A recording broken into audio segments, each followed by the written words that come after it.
Good morning, everybody. How are you?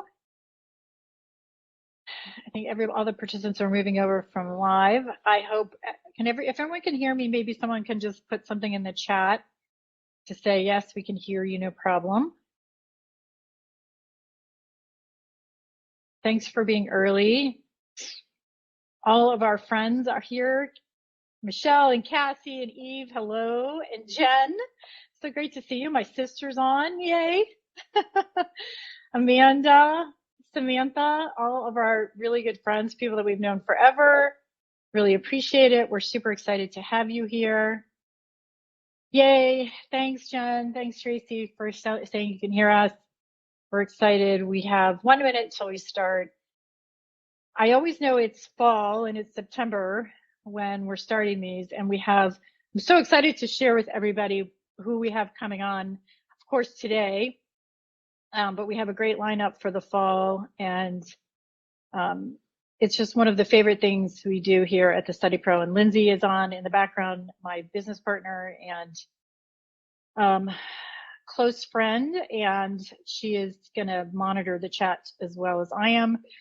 But we really enjoy spending the time with everybody in this, forum, because as I always tell the story, when my son, who's now in college, was 6 and beyond, I was desperately searching for resources like Dr. Varblow and others, and really, really excited when we started the Study Pro about 6 years ago to be bringing these resources here.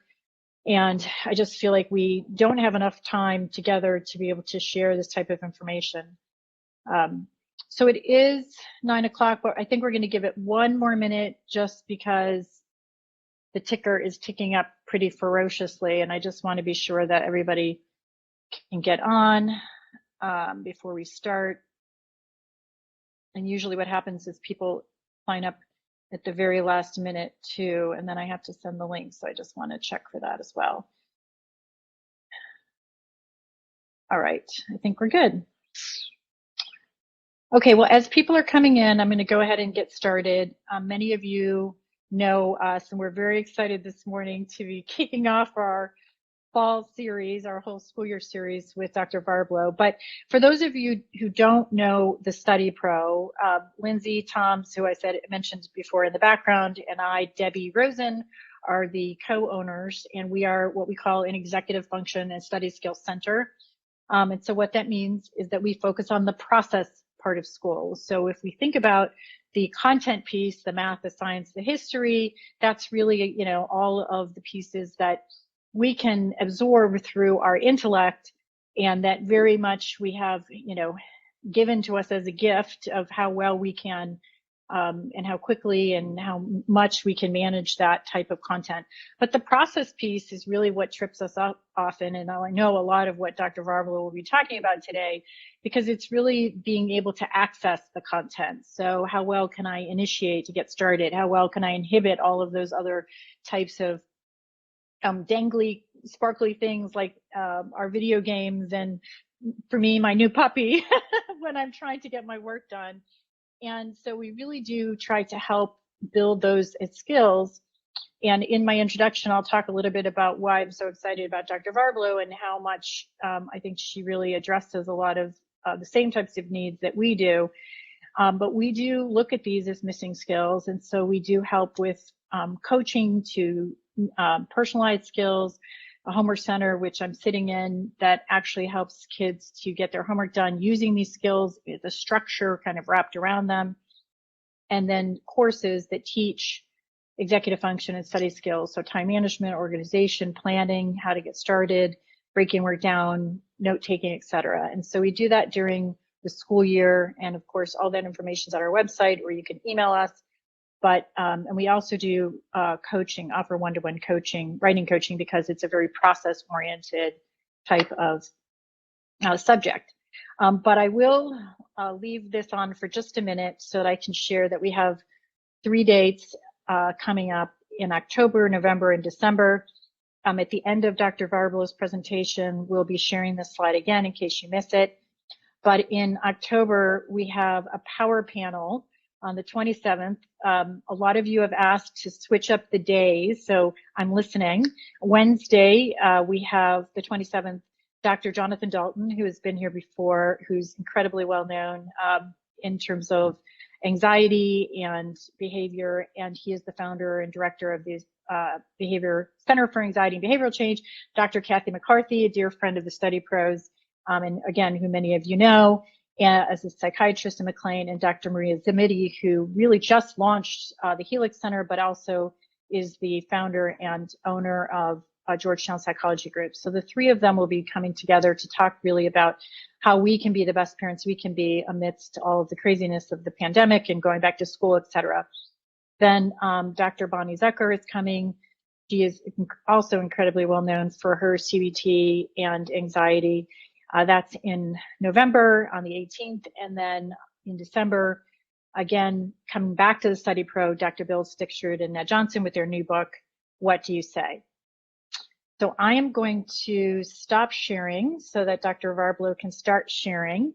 And I'm going to do a quick introduction in because why we were so excited to have her, her incredible wealth of knowledge. But Dr. Varblow and I sat down before the pandemic with coffee and my laptop.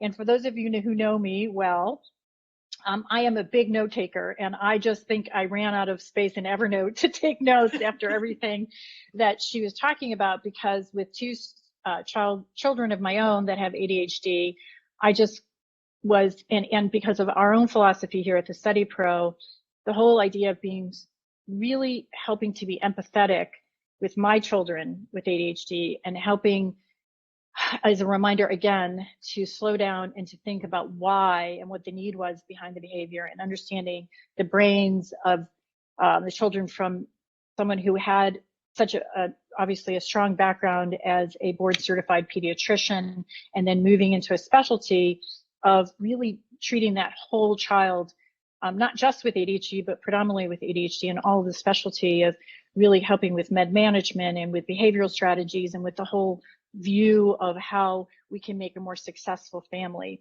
We shared so much in terms of our vision of what we wanted to provide to families. And so she will share, I'm sure, that I have been begging her ever since to please come speak here. And so with that, we are excited to turn things over to Dr. Varblow, and I'll go ahead and monitor the chat because I know she is more than willing to take questions as we move along. So please put questions in the chat, and I'm going to go ahead and put myself on mute. And welcome. Good morning, Dr. Varblow. Thanks for being here. Good morning. Thanks so much for that nice introduction, Debbie. That was sweet. So hello, I am Dr. Varblow. I, as Debbie mentioned, am a pediatrician by training. What she didn't mention is that I did not take the traditional straight line route to becoming a pediatrician. My first work out of college was as a teacher, and quickly realized that I did not have the ability to kind of attend to multiple people at once. So teaching was then out, and I decided to become a social worker. And I went to social work school and really enjoyed it and learned a ton. But just before I finished the MSW, I decided that I really needed to know more and sort of different information. So I decided I needed to go to medical school, having never really successfully taken a science class in my life. So I went sort of back to college and took the pre-meds, and ultimately went to GW and and then did my residency here at Fairfax Hospital, and became a pediatrician. And I've been working in this region for almost 25 years. About maybe 10 years ago, a little more, let me back up. Even while I was in medical school, I was diagnosed with ADHD. And so it became an interest of mine. Once I was working as a pediatrician, I had my own children. And I have ADHD. I suspect that my then husband has ADHD. And my first child in particular got it sort of not just like multiplied, but exponentially. He got both of our ADHD, and it was just through the roof. So I started looking for help. And what I found as I was driving from specialist to specialist and sort of getting advice from multiple sources was that a lot of the advice was not only not quite cohesive, but it was actually contradictory. So, you know, maybe the occupational therapist would give me one piece of advice and the psychiatrist would say, no, no, no, you need to do this very different thing. And then the play therapist would say, no, no, no, they're both wrong. You need to do this. And I found it very confusing, especially with my background as a primary care provider and as a social worker. You know, cohesive coordination of care is near and dear to my heart. And I was finding that it was really hard to get a cohesive care plan in place. So after discovering that I was having a hard time sort of finding somebody to fill that role, I put on another hat and learned everything I could learn about ADHD so that I could be my own care coordinator. And I found that to be really rewarding and decided that it might be a service that other families could use. So that's what I did. And that's what I do. I opened my own practice just shortly before the study pro opened. And I'm in McLean, and I see children and families of kids with ADHD really exclusively. Many of them have other comorbid disorders, of course, and other things going on. But for all of my patients, the primary diagnosis is ADHD. And I love, love, love what I do. In the process of learning all about ADHD, I found that while the literature did an excellent job of defining how somebody comes to get a diagnosis of ADHD, and we'll go through that briefly, there were other concepts that there were questions that I had that weren't adequately, to me, answered in the literature.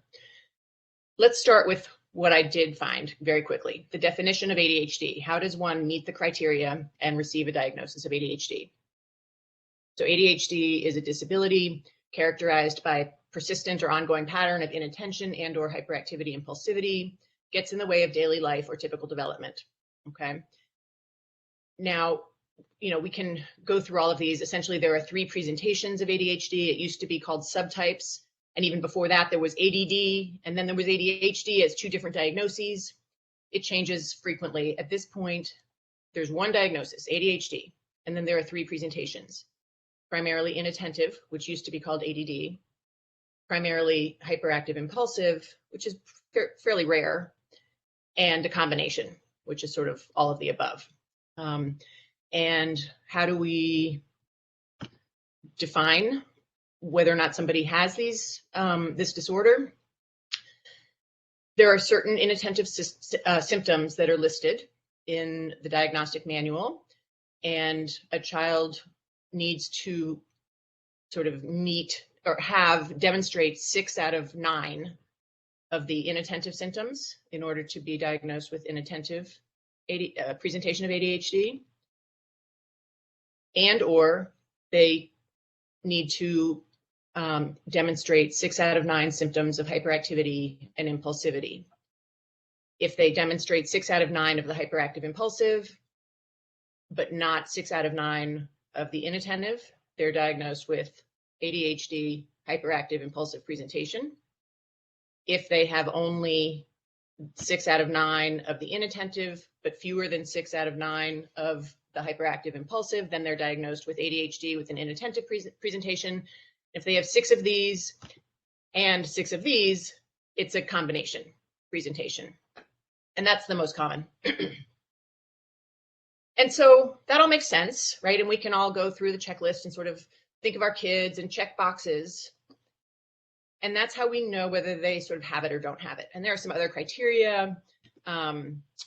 Varblow, I'm going to interrupt you for a minute for our conversation. There was 2 quick questions before we move on. So one was, I'm going to start with the second one first. Is there an age that's too early to diagnose ADHD? Officially, the rule is 4 years of age and above.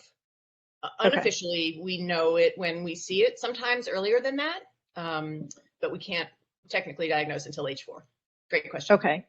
And then there's a second question was, can you talk, Leslie asked, can you talk a bit about the differences in ADHD in girls versus boys? The presentation is different, making it tougher to spot in girls. And do your recommendations differ for one versus the other, generally speaking? Yes. So I just want to clarify, absolutely, that is, a very, very true statement. There's a great expression, which is you've met one child with ADHD, you've met one child with ADHD. It manifests itself very, very differently, really, in everybody, which is part of what was bothering me as I was, learning about the diagnostic criteria and trying to understand what is it, right? If you can have 5 or 10 children in a room who all have ADHD, but who share very little in common in terms of their behavioral symptoms, why are they all lumped into one group? If you have 10 people with diabetes in a room, there are some very, very clear things that they all have in common. 10 kids with ADHD in the room, you might have one who just sits quietly in a sort of in her own head. You might have one who's hanging from the chandelier. You might have one who is talking incessantly and won't stop. You might have one who's running laps around the room, right? It can be so different. So what is the common thing that they all share, right? Because if they all have 6 out of 9 of this or 6 out of 9 of that, you can really come up with different combinations so that you see children who share very, very little in common.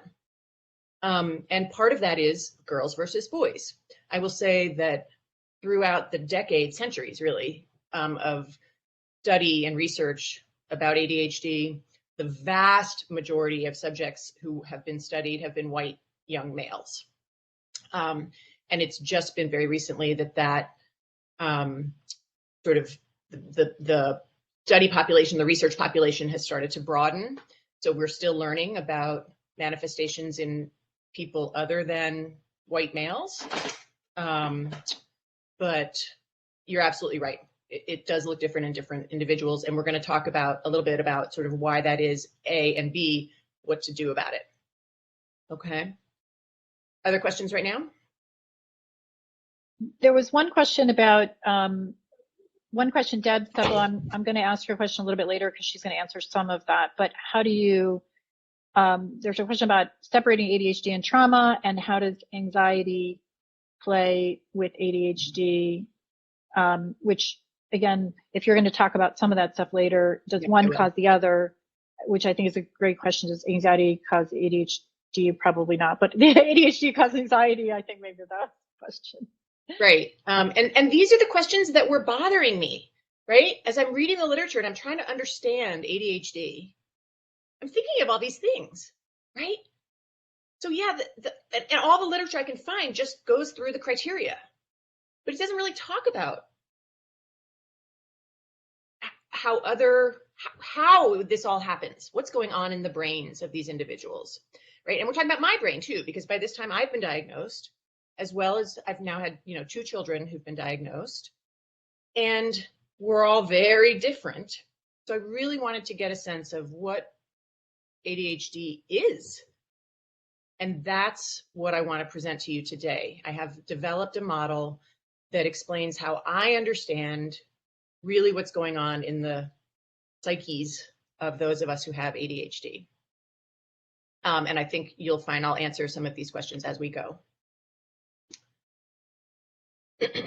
When we talk about the brain, when we talk about behavior, for everybody, not just individuals with ADHD, I kind of divide the brain functions that we're concerned with in this discussion today into kind of 2 parts of the brain. And this is not neuroanatomy, this is conceptual, although there are imaging studies that sort of back up these concepts. But just as a concept, I look at 2 functional parts of the brain. One I call the know part of the brain, K-N-O-W, as you see on the slide. That is the place in our brains where we store what we know. And what we know are things like, how to spell the words that we've memorized for the spelling test that's coming up on Friday. our times tables, the rules. But it's also things like, what's a nice thing to do? What's a mean thing to do?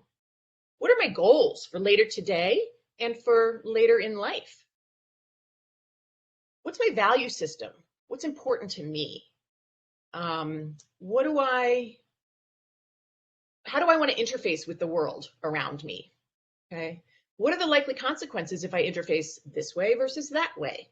All of this is all stored in what I call the know part of the brain. And in a sense, it reflects kind of deep down who a person is. Okay. And their heart of hearts, if you will. And everybody has that. Everybody also has another part of the brain, which I call the go part of the brain. In the go part of the brain, there's no thinking, there's no value system, there's no moral code. It's all about sort of being at the helm or being at the steering wheel of the car and being able to turn left, turn right, hit the gas, hit the brakes. Okay. For an example, when somebody gets home from school at the end of a long day, they can take one of two paths, to simplify it. They can either go ahead and get started on their homework while they're still sort of in school mode and get it knocked out, get it done so that then they can relax and really be relaxed for the whole rest of the evening. But there's a risk there that they might be really kind of burned out from the long day of school. So that may or may not be the best plan. They might need a break. The other path would be to take a break, get some food, right? Take a brain break, relax a little bit, get refreshed and rejuvenated, and then start the homework when you've got a clear head.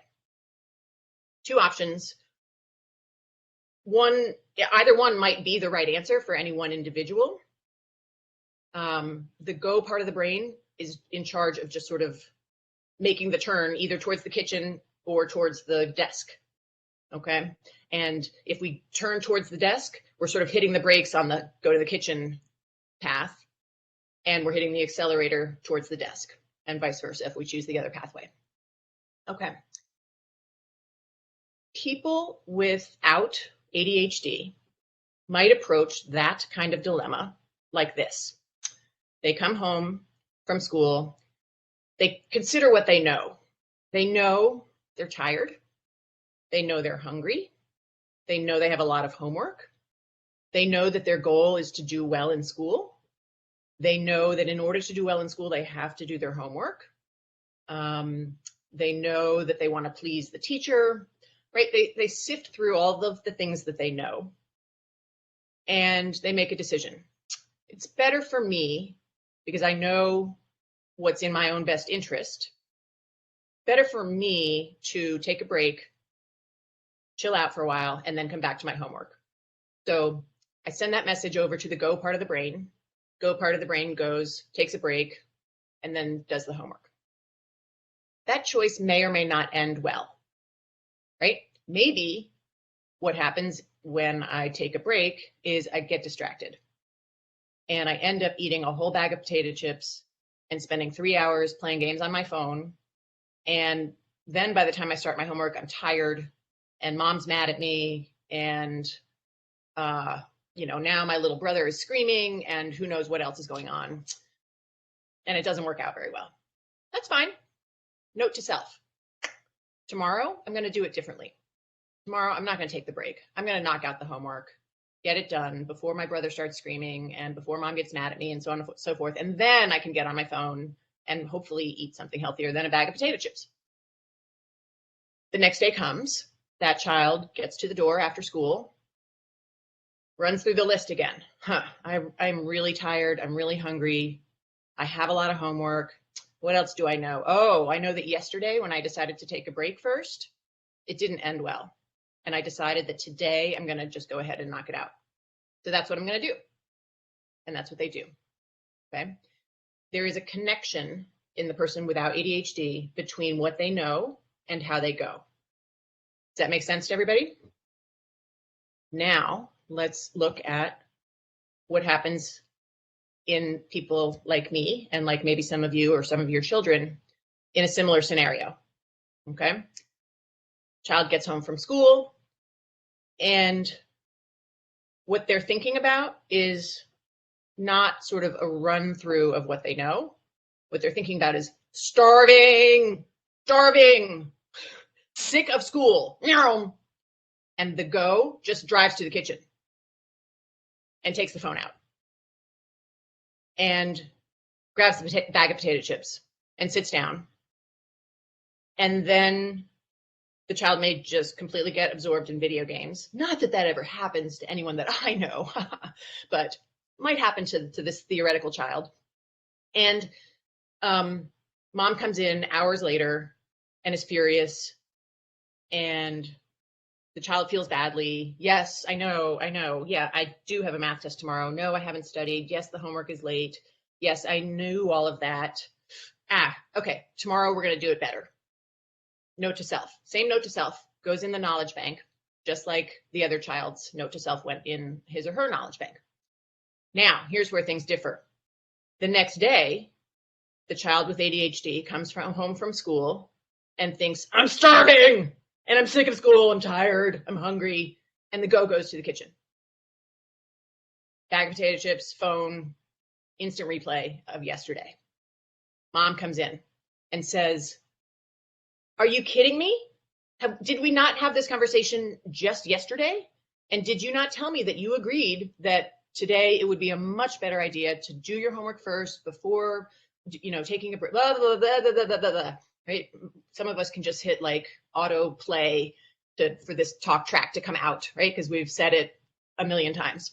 Are you kidding me? And the question is, what were you thinking? What were you thinking? Didn't you know that you have a math test tomorrow? Yes. Didn't you know that you hadn't done the homework or studied for it yet? Yes. Didn't you know that after dinner, your brother starts to scream and it's chaotic and you're too tired to do the work and blah, blah, blah? Don't you remember that from yesterday? Yes. Well, then what's up?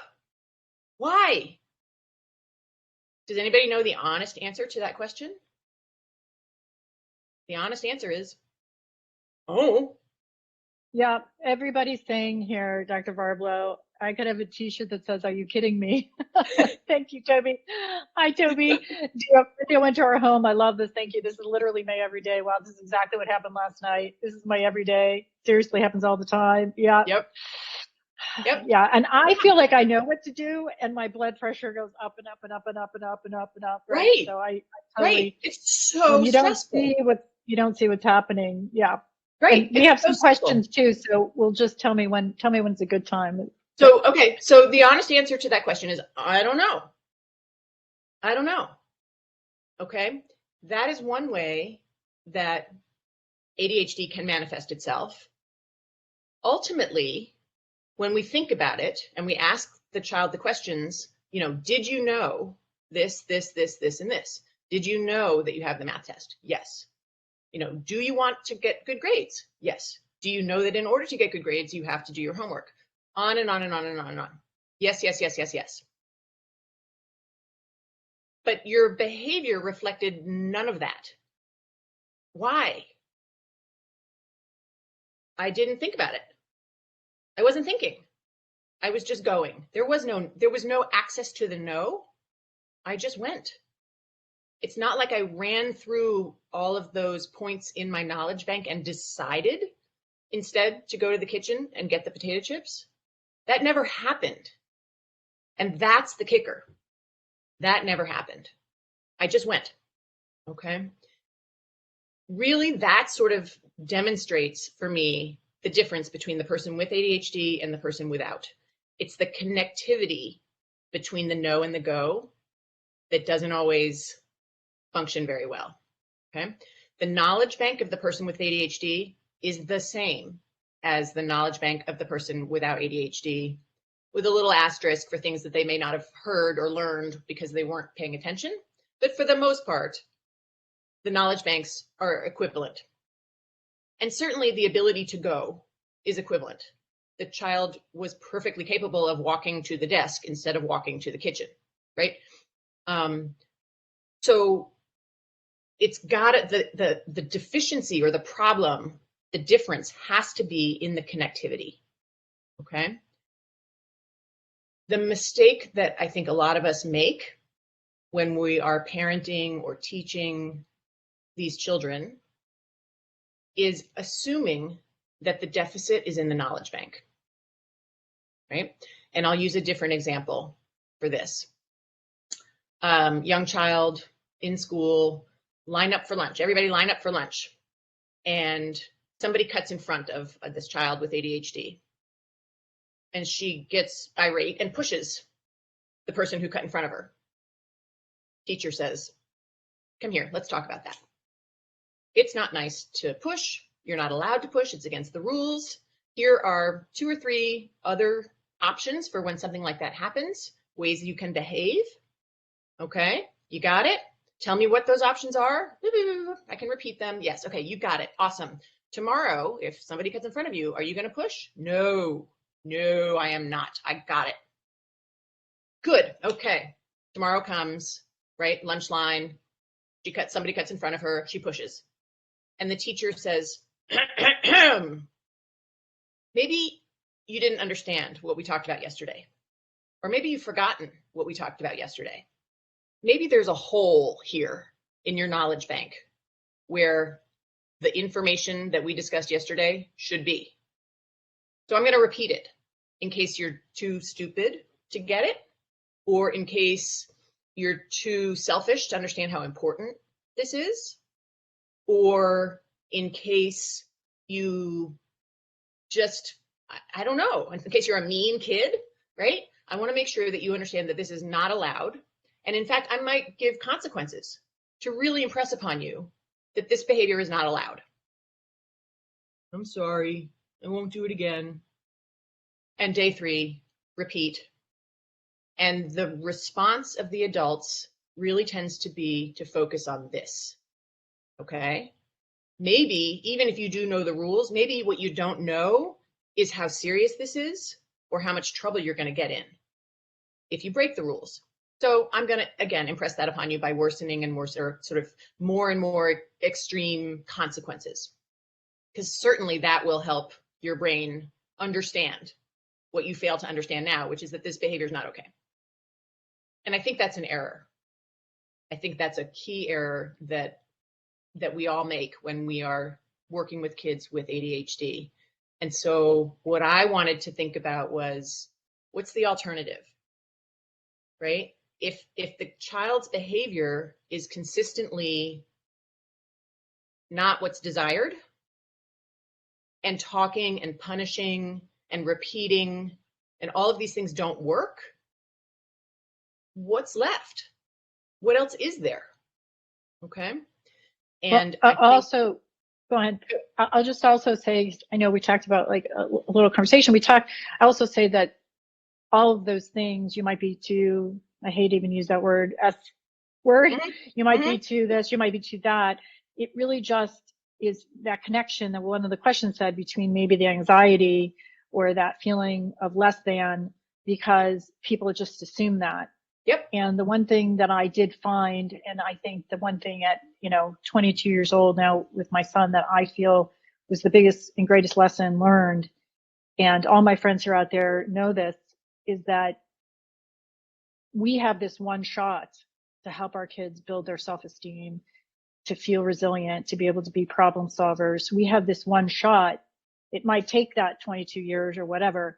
And if we're always assuming that they just don't know, and why can't they, they're also asking themselves. Yes. And the story that I've shared in the past is the one day when it sunk in so much. I think it had started sinking in, but my son was so angry and he was taking it all on me. And I was like, I can't take it anymore. It's just, I can't be that rug you're beating every single day. And he said, he screamed out loud, if I don't give it to you, I give it to me, and you can take it better than I can. Wow. And it was such a powerful moment for me, because I always knew that, but I knew how much he was beating himself up. And I think that's what happens is true, is that no matter, because I think all of us in our brains are saying, well, what do we do? Just let her keep pushing the kid? Do you just let him do, what do you do? And I know you're about to get to some of that, but I do think that it's challenging because we want so badly for our kids to make friends, as this question was coming up about friendships. And, if they're doing things like pushing them or doing things like my son was biting kids when he was younger, right? So what do you do about that? And I think that's some of the angst that we have as parents, is that we come from this place of love. We want our kids to go home and do their homework so that great things happen for them, and not push the kids so great things happen for them. And so I just wanted to tell you how much that we really understand that, and how important it is for us as parents to understand it. Absolutely. Absolutely. So if the problem is, and by the way, I just wrote down what your son said to you because I love that and I want to repeat that. So, and I'll give you credit if you'd like. All right. I don't need it. It's fine. I didn't want to divulge, but I think there are several people who heard you say it. So if the problem is in the connectivity rather than in the no or the go, the problem is access. That's another way of saying that kids with ADHD have very poor executive function. And we hear this all the time. They don't do executive function. They don't do executive function, right? And that's really what this is. They know, but they can't figure out how to access that no to go, right? Executive function, right? Prioritizing, choosing a goal, adjusting the goal to make sure, and evaluating the goal to make sure it's realistic. And if it's not, accommodating and adjusting, fine tuning, figuring out what the sort of ingredients are, the tools, materials that are needed in order to meet that goal, and gathering them up in advance before they're needed, figuring out what steps need to be taken, sequencing those steps, executing those steps without getting distracted, executing them carefully, even the boring steps, all the way to the end, staying focused, following through on the final details until it's all done, wrapping it in a little bow and taking a bow, right? That's executive function. And in order to come home from school when you're hungry and tired and do your homework, you have to go through all of those steps. And we've just sort of demonstrated how some kids with ADHD just don't have that ability. That's interesting. And you read all the time, kids with ADHD, they can't do executive function. I was thinking about that, and I was thinking, in order to play with Legos and build a Lego project, you have to set a goal, figure out how realistic that goal is, adjust as needed, gather the materials, make sure you have everything, especially if you're doing sort of free-form Lego, right? You've decided you want to build a castle and you have the Legos from 4 sets all combined, right? You want to build a castle, which was not one of the preset sets. You got to figure out, do you have the materials, gather them all up, make sure you've got them there in the room where you want to play with the Legos. Figure out your sequence. What steps do you need to take? In what order you're going to do them? Don't get distracted. Do it all the way to the end until the little turrets are on the little castle walls and so forth, till it's all the way done. Sort of tie the bow and take a bow. I don't know how many of you out there have raised boys with ADHD who were into Legos, but probably more than a couple of you. And it's interesting, isn't it, that some of these kids could build amazing Lego projects and structures with incredible imagination and creativity and really complex structures and so forth. They didn't get distracted. They went from sort of the vision, the goal, to actually operationalizing it smoothly and beautifully. Well, that's executive function. And we just said, and we've been reading all these years, that kids with ADHD sort of can't do executive function. Well, what's up, right? They had a no, they had an idea of what they wanted to do and how to do it, and it actually happened. The no and the go worked together perfectly. Well, we just said people with ADHD can't do that. Now I'm really confused, right? because my kid may be able to come home and create incredible Lego projects, but when he's asked to do a diorama for a history class, it doesn't happen. Can't do it. He won't do it. So I don't know, something happens. It's different somehow. What's the difference? That is really important for us to focus on. Sometimes the no and the go do connect in people with ADHD, and sometimes they don't. What are the factors that help people with ADHD connect their no and the go? And what are the factors that lead to or contribute to the disconnect? That's where the focus is, and that's what I want to get to. But as a way to sort of back up and answer some of the questions that we've talked about, I first want to talk about what happens when we live in this state for much of the time. Because there's only so many hours of the day that we're successful Lego players. Most of the day, we're sort of unsuccessful students and unsuccessful children to our parents and unsuccessful siblings and unsuccessful friends and all of these things. Like the bulk of our experiences are in this state. And what happens to us when that's the case? And I see three problems that come from sort of living in that disconnect much of the time. The first thing that can happen is we lose trust in ourselves, okay? And the bottom line is I can't trust myself to reliably behave in accordance with my own moral code or my own intentions or my own goals. I may feel very strongly that it's really important to be kind to everybody.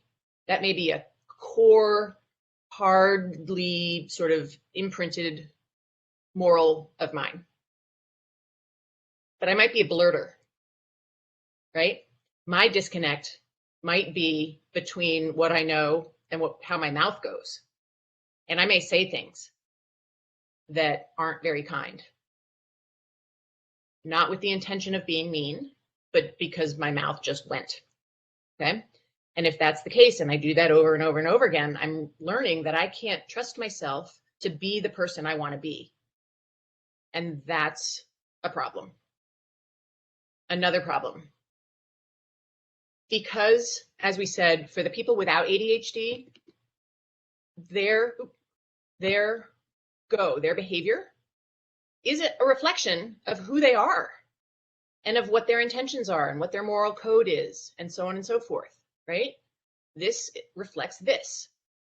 And that's what people assume to be true for pretty much everybody, right? I don't wear a sign on my forehead that says, this is my moral code and I'm really a nice person, I promise, right? All you can know about me is what you observe in my behavior. So if I'm constantly blurting things that are unkind, how are you supposed to know that I actually feel very, very strongly that it's important to be kind? And that's a deeply held value of mine. How are you to know that? You can't.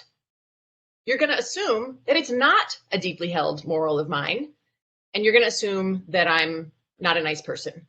And that is going to show, and so I'm going to realize that people don't get me. And that's a problem. And then children develop their sense of who they are, their self-concept, by looking in the mirror that the world holds up.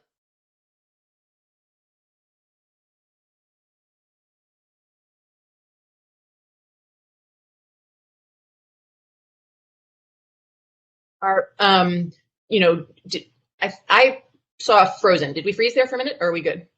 Yeah, we froze for a second. Yeah, Okay. I think we're back though now. Yeah. Okay. And okay. I think, yeah, there were a bunch of questions too. So whenever you feel like there's a big So difference. the way children learn who they are is by looking in this mirror that the world holds up to them. And if the mirror is saying you're stupid, you're selfish, you are, mean, you are XYZ, we're going to start to absorb that information and take it on. And those are really the three big problems with living in this sort of disconnected state much of the time. Whether you make A's or B's is not, to me, is not the big deal. These things are the big deal of growing up with untreated or undertreated or undiagnosed ADHD. Okay, questions? Yeah, so I think the question might be going on to your next slide about what do we do about all this? I think some of those big questions, how do we handle that? There were questions specifically about helping kids understand this themselves, friendships, but why don't you cover some of your advice now? So now that we Yep. know this and this Yep. disconnect, what do we Yep. do? I think Okay. that's the real question. Then So we'll go on to this. I think the first thing to do is to think about under what circumstances does your child connect, right? Every individual I've ever met with ADHD has some real gifts. And I think that's part of the package. I really, really do. I think if there was no benefit to having ADHD, we would be extinct. It would not be a thing, right? Who would want to marry somebody and procreate with somebody with ADHD if they had no redeeming character, aspects? So I do think it comes with gifts. And those gifts tend to inform when the no and the go are connected. Okay, for some kids, it might be Legos, right? There are other things that might do it. When kids are excited about things, they tend to connect. For some people, it's movement. You see my hands moving this whole time I've been talking because that helps me think and it helps me stay connected. Being engaged in something, being fascinated by something. What's relevant to me as the individual with ADHD, right? It may be very relevant to mom that I make my bed every day. Not relevant to me. So it's not going to be something that like I always remember and it turns me on and I can't wait to do it, right? Urgency, however, if you don't make your bed, you're not getting your iPad back for a month. Now I'm making my bed because it's important and it's urgent, right? Or if you don't pass this exam, you're going to fail the class and have to take it again. Now I'm able to study. Okay. Fear. For some people, competition, right? The kids who are kind of slackers during practice, but in the final championship game, they're the ones you want on the field because they will turn it on and shine. Okay. Being passionate about something. All of these kinds of things turn on the connection between the no and the go for people with ADHD. Medication. The reason that stimulant medication works the way it works is because it preferentially stimulates this connection. Okay. So it makes sort of doing math homework feel a little bit more like playing Legos. Not exactly like playing Legos. It's not that much fun, but it's fun. And more so with medication than without. Okay. Stimulation equals motivation. We have to think for every individual child, what turns them on and leverage that for helping them do the things that don't turn them on. Okay. And that can look like supporting rather than coming down on somebody. Right? Coming down on somebody is like, oh my God, I told you, you got to do your homework. Supporting somebody is, I know it's boring. What can I do to help you get it done? What can I do to help you jump through those hoops? I know they're stupid hoops and I know you don't want to do it. And we both know you kind of have to do it. What can I do to help you? Would it help if you did your math homework out loud and I scribed for you? Would it help if we went for a walk and did flashcards while we're walking instead of while we're sitting at the desk? Would it help if you had music on while you study? You know, the sort of idea that people need to be in a plain white cubicle with no sound in order to learn doesn't necessarily apply to people with ADHD. I have a lot of patients who study best at Starbucks, where there's energy, right? And there are people that are like getting things done. The baristas are knocking out those orders and people are coming in, getting their coffee, getting out, and that energy can be very contagious. So I have students who really do their best studying and homework at a Starbucks, right? And if you heard me say that before all the rest of this talk, you might have just fired me at the at the beginning. Like that's so contradictory to common wisdom, but we have to figure out what helps. Having somebody else in the room with you while you do your homework can be huge, right? Being organized and prioritizing and having a plan can be huge to making you feel like, okay, I got it. I'm connected. I'm on it. I can do this. Short little chunked goals can help instead of looking at this whole huge, overwhelming mountain of homework. So there are things that, and the tough part is that it is unique to every individual child, but there are some very common threads, which are the kinds of things that Debbie, utilizes at the Study Pro. Chunking, prioritizing, timing, right? All of these kinds of things are things that are going to help with this connection. And that's the idea, is to help from below rather than come down from above.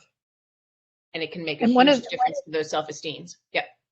And I think some of the questions there are a lot, but one of the questions is, and we get this all the time too, is, so when we say, what can I do to help? And they say, go away. I think what we find is that sometimes the more that a student needs structure, the more they resist, because somehow they're equating the structure and support to that self-reflection of being stupid or self-reflection of needing help. And so, for us, I know often it's not at the moment, at that moment that they're trying to initiate, it's more previewing it and saying, what can we do when you walk in to help you feel that you can move to either the kitchen or move to the right. It's not at that point of performance. Are happening in advance. Yeah, but do you have any thoughts in particular? There's a lot of questions, but do you have thoughts any particular on medication, how necessary it is? There were some of those questions. Do you have any thoughts on resistance when, as someone with ADHD, when somebody says, hey, can I help you? What can I do to help you get started? Do you have any thoughts in particular on the resistance piece? Yeah. So I think part of the resistance is a reflection of some of the things that have happened before, right? So we've come into this conversation with kind of PTSD, right? We've got anxiety because people are always telling us they're stupid, that I'm stupid. People are always telling us that the mirror is always off, right? It's like looking in a funhouse mirror when you talk to somebody and they don't get you. And you have that experience over and over and over and over throughout your whole life. Like, people don't understand. And now mom is asking to help as if I don't have the capacity to learn, right? The interpretation is mom thinks I can't learn the history content. And I think being very clear with these kids that we understand that they can learn the content. The content is not the issue. We also understand that traditionally what's been hard is doing all the things that we need to do in order to prove that we can learn the content. Okay, and those are I always say there are two things that are important to doing well in school. You have to be able to learn the content. That's not the issue for most of these kids. You also have to be able to jump through all the hoops to prove that you can learn the content. And that's what I want to see if I can help you with. Having the conversation not in the moment is really important. And sometimes not having it not be mom or dad is really important, especially by middle school. Like, just go away. I really feel like sometimes listening to these kids, what a concept is important, right? And they know at some level, they know that it's just going to turn into a fight, or they know, and maybe they know that you love them and that you have their best intent, you have good intentions and so forth. They have also every confidence that it's not going to work. So figuring out how to outsource the support can be enormously helpful to family function and family dynamic. Is that? Yeah. I don't know if you want me to ask more questions that are coming in, or do you want to? Sure. Yeah. No. Go for it. So I guess there was a question on neurofeedback therapy. What are your thoughts on that? The literature on neurofeedback therapy is not very thorough because there are umpteen million different kinds of neurofeedback, and any one study that you look at only pertains to a certain kind of neurofeedback. So we don't have good data that demonstrate effectiveness across the board in large numbers of people. Whether it works for any one individual, I Anecdotally, I hear people say yes, and I hear people say, yeah, I thought so, but then the effects didn't last, and I hear people say no. So I don't have a strong opinion one way or another. What I will say about my approach to treatment is this. If we're looking at the problem as being right here, and we want to focus on fixing this problem, the most direct way to do that is through medication. And studies over the decades have shown that for any one individual, there's somewhere between a 75 to 95% chance that we can get benefit from a stimulant medication. Nothing else on the planet has those odds. I mean, that's astronomical, right? There are lots of fears about medication out in the community. Some of them are founded, some of them are less founded in science. What I tell people is, you can start with your general pediatrician. They can prescribe something, and if it works well, awesome. If it doesn't work well, you want to get with a specialist who really knows all of the medications and understands how to determine if it's working, how to handle and work around side effects or avoid side effects, and so on and so forth. And when it's done right, it's beautiful. It really makes most of the day feel to these kids a lot more like they're playing Legos all day, and a lot less like they are just sort of trying to climb Mount Everest on a treadmill and not getting anywhere. Mm-hmm. So 70% of the points, I say, come from medication, and then another 30 come from other kinds of interventions. That's my impression. Mm-hmm. And I guess the general question is, maybe you can talk a little bit more about what we can do to make the connection between the no and the go. You said a couple things earlier about the idea of, setting almost micro deadlines. We know that this test is coming up, right? But chunking things up, getting a start routine. We know every day that these three things are going to happen. They're going to get a preferred drink, pairing preferred versus non-preferred. Yep. With non-preferred. That's another great idea is, maybe after I do these 10 minutes, you use here time timers because they do help you see the time. And I'm happy to show what those look like, but you guys can Google time timers. You mentioned also planning as an initiation strategy. I mean, we see that too, that, when kids come home and they know they have this homework can feel really big to them, especially with as tired as they are throughout the day. So being able to see what the plan is about the homework, we often start with an easier activity. So one of the questions that that there was, how do you kind of on-ramp your kids, or how do you help your kids if they're resistant, is, maybe it's about helping them make a plan, and just like exercise, warming the brain up and really starting with that easier activity. And then we help prioritize with the then very hardest while brain is woken up, but we're not so tired that we're pushing it to the end of the day. And so what other thoughts do you have about that connection for kids? Because we know that what's happening at home is a lot of fights between parents, especially when it comes time to homework. Right. One of the tricks that I've learned over the years, and this is harder with the younger set of kids, but with older kids who maybe are in high school or college, most of them have had the experience, sooner or later, will have had the experience of being in a pretty bad situation where they're, way behind and things are not going well, and they're about to fail a class, or they've got, whatever, things are pretty bleak. And they have a week to fix that problem, and there is fear and urgency that are driving them, and they get it done. One of the questions that I ask is, what did that look like? What did that look like? Where were you getting it done? Were you in your room? Were you in your dining room? Were you at Starbucks? Were you at the library? Was there music playing? Were the lights bright, or was that too jarring, and so you kind of dimmed them so you could kind of just hunker down and focus? Was there somebody next to you? Having what we call a body double can be huge if there's just somebody there who's in the room, who's sort of an accountability person.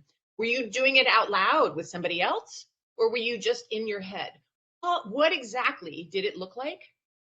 Because chances are they set themselves up for success when they were in that urgent situation, that dire situation. And And so instinctively, they knew how to make it happen. And if we can recreate those circumstances more and more and more on the everyday, instead of waiting until the last week of the quarter, then that can help with the connectivity. Things like that. A lot of asking the kids and observing. Yeah, we use whiteboards here, and I really like that too. Love that whiteboards. whole idea of not in the moment, like when they've had a success, really celebrating that and asking deeply what worked for you here, and maybe we should think about that and how can we recreate that. Yes. There was another question about, which I think I'm going to generalize a little bit from Susie about, you know, how do we balance the strong improvements in things like school, but still not doing the basics? Like, where do we let go as a parent, you know, so I'm maybe not showering or maybe not toothbrushing as much, and how do we build that independence but let some things go that maybe are harder for us? Right, that's a great question, and boy, it really depends on so many things, your family values, and what's important to you as a parent. But I really encourage people to let as many things go as possible, and really choose a couple of sort of deal breakers or no non-negotiables. Choose a couple of them and stick to them. And once those are routine and the child doesn't have to, the problem is sort of deciding like, do I want to get up and go to school today, or do I not want to get up and go to school today?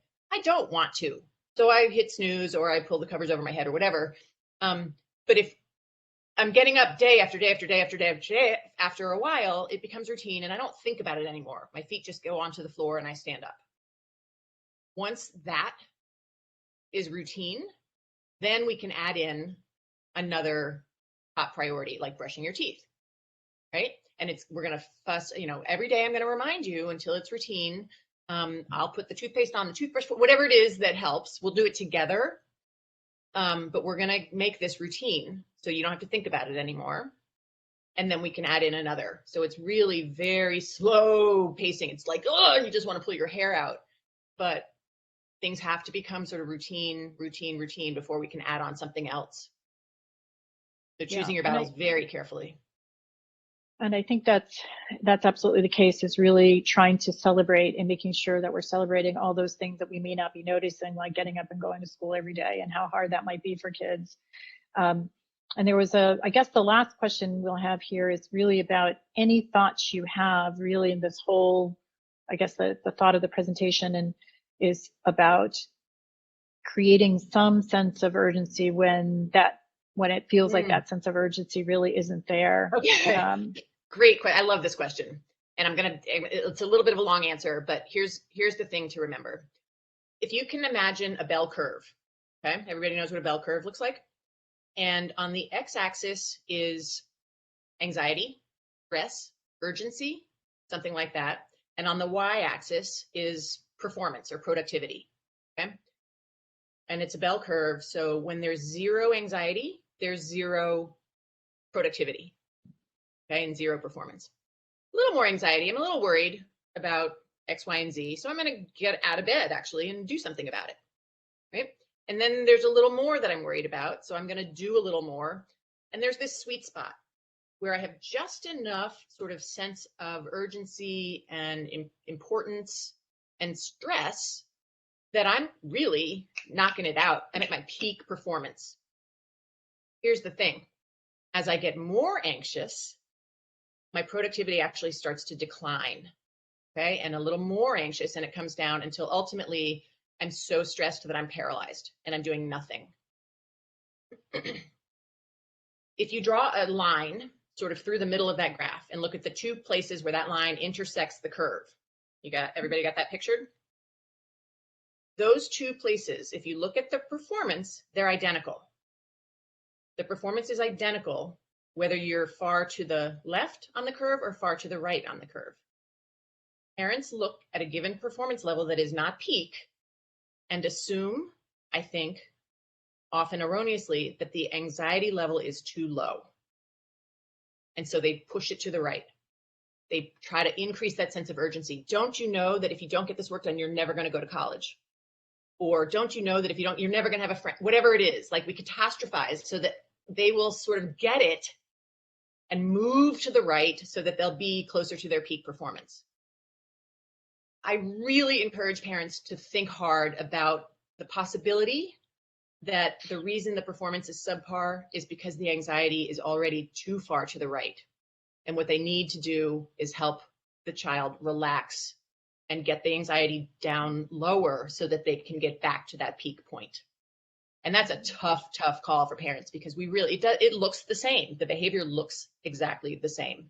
It looks like they don't care, or they don't get it, or whatever. We're back to sort of, it looks like there's something missing here, when in fact it may just be that the stress level is so high because I've failed so many times in the past that I'm convinced I'm going to fail again, and I'm starting to give up, which is why it looks like I don't care, but in fact the anxiety is too high.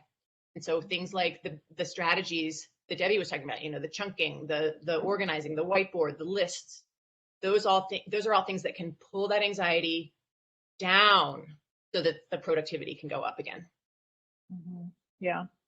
And I know we're out of time, and so much of the conversation is like, we could talk about this forever, and it's so true. I know there's a lot of questions about what do we do then, what do we do? And I will only say that I am certainly not the expert that you are, but as a parent, if you go one more slide so that people can just see the upcoming webinars.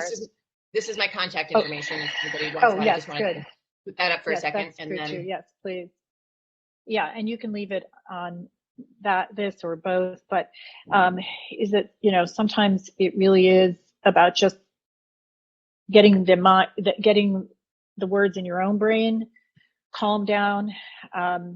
Lindsay's who's here will tell you that my daughter often comes here after school, and I really want her to perform because I want this window of opportunity that she has here to get done.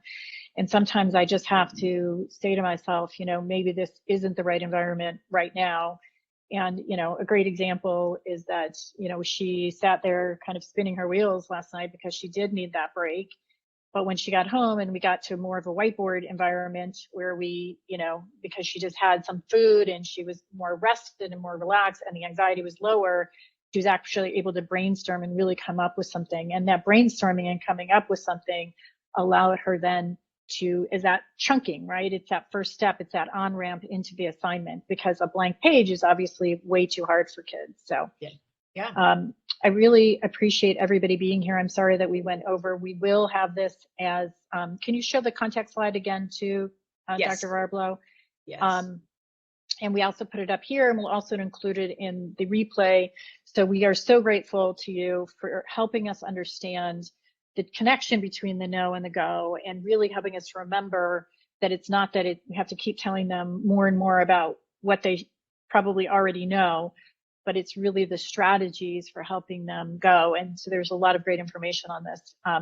We hope to see everybody at the next webinar, and we will have the replay out to you within an hour. So thank you, everybody. We really appreciate it. And so much for your enthusiasm, Dr. Varblow. Thanks for your attention. All right. Thanks, everybody. It was my pleasure.